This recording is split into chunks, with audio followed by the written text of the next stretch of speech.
Hello guys, my name is LeafedRose and this is my Ahri support guide. Ahri is one of the most well-known mid laners, for obvious reasons. Joking aside, Ahri has always been a stable pick where she can be played as a poke mage or a straight up assassin. But how does she perform when put in a support role? Support Ahri is similar to Brandon Zyra, where she makes up for lacking CC by putting out high damage numbers. The reason Ahri is able to pump out high damage numbers is because her return Q does true damage, which means you can still do damage later in the game against magic resist enemies without rushing armor penetration, and because Thunderlord's Decree is an easy to proc skill for Ahri. More about that later, let's dive into her abilities. Ahri's passive Essence Theft is next to useless on support Ahri. Most of the time your abilities will only be hitting one or two enemies as you avoid hitting minions to make sure your ADC can farm. You're also not spamming spells because Ahri's mana cost is super high and you don't have the mana regen to keep spamming your abilities. Support Ahri stacks your charges slowly, and when you finally hit 9 charges, you will heal for each enemy hit, which again will only be 1 or 2 enemies unless your ADC is cool with you queuing an entire minion wave.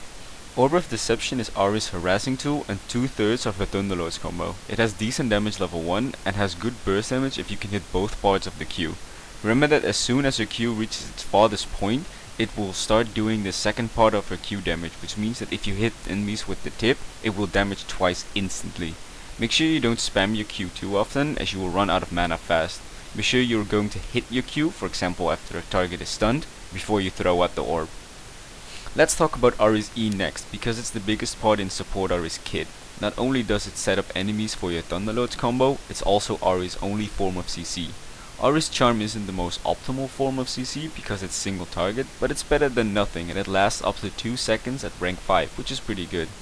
The usage of Ahri's charm doesn't change. You want to use it to catch people out and get kills for your team, or to peel for your carries. Foxfire is a damaging lock-on ability. Basically all it provides is a little bit of damage. In the laning phase, Foxfire is hard to land since it targets the first enemy hit, which are often minions. Because of that, I almost never put a point in Ahri's W early, and if I did, I wouldn't use it unless I wanted to go for an all-in. Spirit Rush is similar to Foxfire, where it only provides a little bit of damage, but unlike Foxfire, it gives Ahri great mobility. Ahri's ultimate allows her to engage fights by following up her ult with a charm, to reposition herself in team fights, or to simply escape. Ahri's ultimate has a pretty low cooldown, so don't be afraid to use this ability. Ahri's strength lies in her roaming and her ability to catch people out. Her combo can do a decent chunk of damage, and if people try to catch her, she has enough mobility to escape. Make sure you use Ahri's strong roaming power. As I said earlier, Ahri will keep doing a lot of damage throughout the game. Her damage does fall off a bit as we reach late game, but it's still pretty high. Her weakness is missing a charm. Just like Blitzcrank's hook, the fear of a charm can give you lane presence, but once it's gone, your enemies can abuse this. In teamfights, your charm can come pretty clutch as it can peel away enemies from your carries, so make sure you don't miss. For runes, I take 9 magic penetration reds, 9 armor yellows, 9 magic resist blues, and 3 AP quins. Against melee matchups, you can switch the magic pen reds for physical damage reds if you want to auto attack harass more instead of using your abilities. Ahri benefits more from having 9 ability power blues, unless you're against double AP comps or a poke support like Karma. In that case, you want the extra MR. I always took Thunderlord's Decree as my keystone mastery. I experimented with Death by a Touch, but it nearly didn't do enough damage as I would with Thunderlords. Ahri can easily proc Thunderlords with her EQ combo, or by simply using just W. For my remaining 12 points, I would recommend going into Ferocity. The Resolve tree wouldn't give me a lot of benefits outside of the reduced summoner spells. On most other supports, I would take 12 points into Resolve, but with the added Exposed Weakness option in Ferocity, it makes the optimal choice for pokey burst supports like Ahri. I get Q level 1 and take Charm level 2. I max Charm first because maxing your Q will give you more mana cost. Charm duration goes up as you put points in it, making it a better support option in my eyes. I don't take Foxfire until I start roaming, which is typically after I get my ultimate. Unless you're looking to all in a lot, don't take your W until level 5 or 7. Of course you get a point in your ultimate whenever you can. I start with 3 pots and Spell Thieves Edge. I prefer getting Frost Queen's Claim over Eye of the Watchers because it gives me more AP. I get cooldown boots unless I know I'm going to get more than 40% CDR, in which case I take Sorcerer boots. Rylai makes up for the little CC that Ahri has. It's not a lot, but if you can get a nice Q off on the entire enemy team, it gives a massive slow. Banner gives Ahri a lot of beneficial stats, as well as a nice active. Zeke's Herald gives Ahri some AP, as well as some armor. These three items are usually my third and fourth item, switching between Banner against AP teams and Zeke Herald against AD teams. McKills and Zhonya's is situational. I get McKills if my team needs the active, but it also gives Ahri a lot of mana regen. Zhonya's is my replacement armor item instead of Zeke's when teams are heavily focusing me or when I don't have an ADC that crits.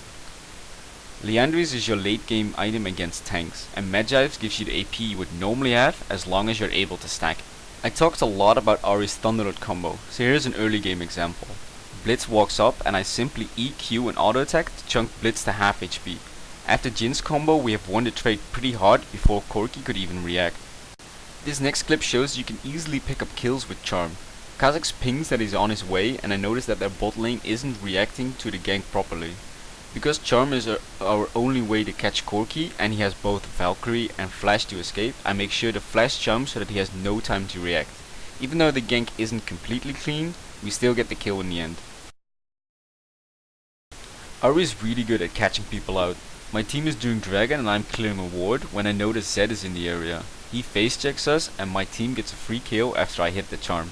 I'll speed up the footage because not long after that I spot Karma trying to defend the pink ward. Another charm combo allows Katarina to come in for another kill. This is comparable with the Morgana binding, where every charm can be a kill as long as there are team members around. Unfortunately I didn't have a teamfight recorded that I'm happy with, but this is the closest I got showcasing how Ahri works in teamfights. Our team is disengaging after they chunked out Lee Sin. The enemy team is grouped up in a choke point, which is a great situation for the ally Grace and Lux to do massive damage. I try to enable them to do damage by charming someone, but I get hooked in the process. We get jumped on by the enemy team, but our AoE damage completely destroys them. Ahri is very versatile. She can use charm to engage, but also to peel for your carries. Ahri felt super similar to Brand to the point where it made me wonder why I haven't seen an Ahri support before. Even if it's just Ahri mains, you would expect some Ahri supports from time to time.